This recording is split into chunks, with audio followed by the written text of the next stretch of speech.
I'm enjoying this more now than I ever did boxing, and I loved fighting. I loved it, but you know, it feels like I boxed a long time ago, and it wasn't really. I've only been training over 3 years. I couldn't believe it when I actually looked at your record. I couldn't believe you were so young still. Actually, it does seem like a while ago when you last fought. Yeah, I was like 18 and stuff. I turned pro and that. So, and I only had 25 amateur fights. Like, I thought I'd turn pro a bit too early, to tell you the truth. Right. After only 25 amateurs. But I won the junior ABAs, won the NABCs, and I boxed like top kids all through them. I won 22 of them. But I've got experience through the pro game, but the amateur game wasn't my game really. I beat some good kids like Michael Womack in the junior ABA finals and stuff like that. But I won it through, you know, because I wanted it so much more. Like it was my life, you know what I mean, to win. And and now I'm more. Obviously you've seen me boxing as a boxer. I was like a in fighter sort of thing. You know, I tried to wear you down and stuff like that. And I had determination. Well, as a trainer, I'm more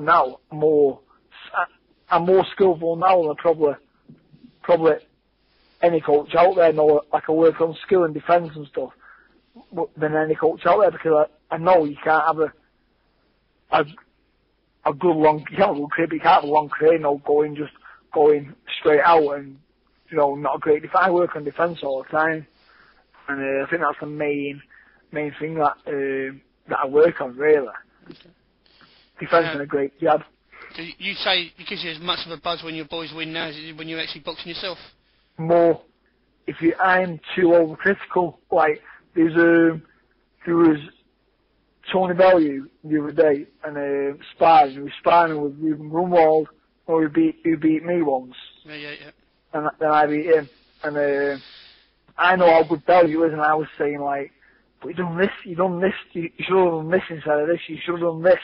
But then I look back, but he had the spar, he handled the spar easy, and he won like every round clear, but I want him to be, you know, 110%, not 99%, you know what I mean? Yeah. I want him to be like, so I'm looking for faults all the time, but I look back on the video, because we tape all our spars, and I look back and I thought, okay, heck, I was critical over him, and he just wiped the floor with a former world champion. You know, so... Looking back at your career, would you say Grunwald's one of your toughest opponents? No, I wouldn't. I'd say the toughest opponent was Pavel Melnikov. Stopped him in the 12th round. Right. And he was the toughest. Okay, and another one of the Mensa boys' fights on Friday night, David Barnes takes on Bami. You had David Barnes with you for a while, didn't you? How'd you see that? I had David Barnes for 2 fights, and David Barnes is a really, really classy operator.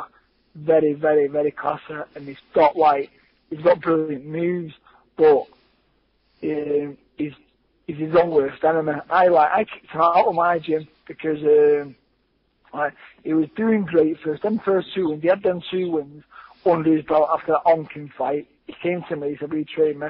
I said, "Yeah." He said, "But I won 110%, no less."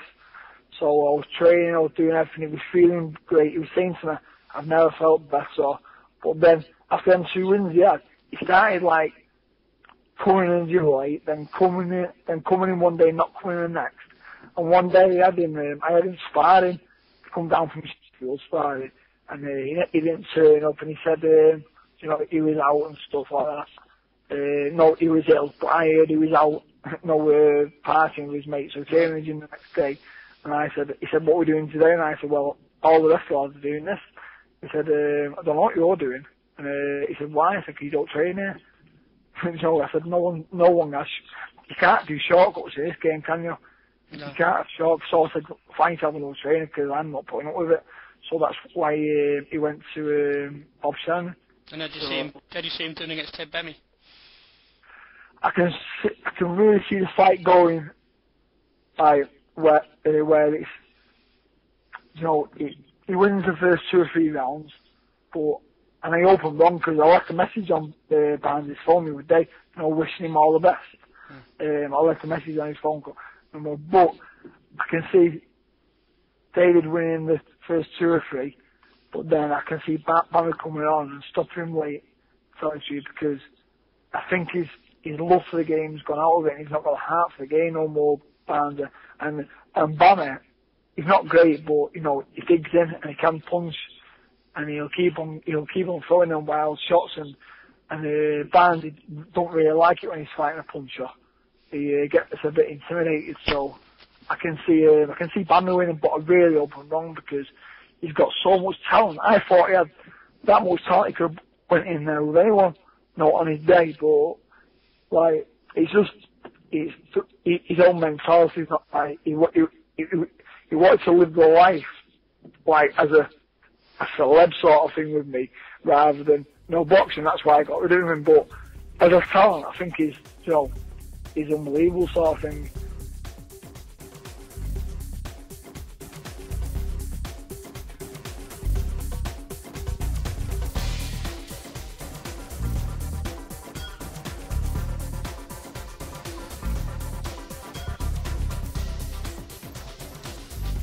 That brings us to the end of our Manchester Special podcast. A big thank you to Terry Dooley, James Cook, Stephen Bell, Arnie Farnell, and of course to Kevin Taylor. I've been Will Hale. See you next time.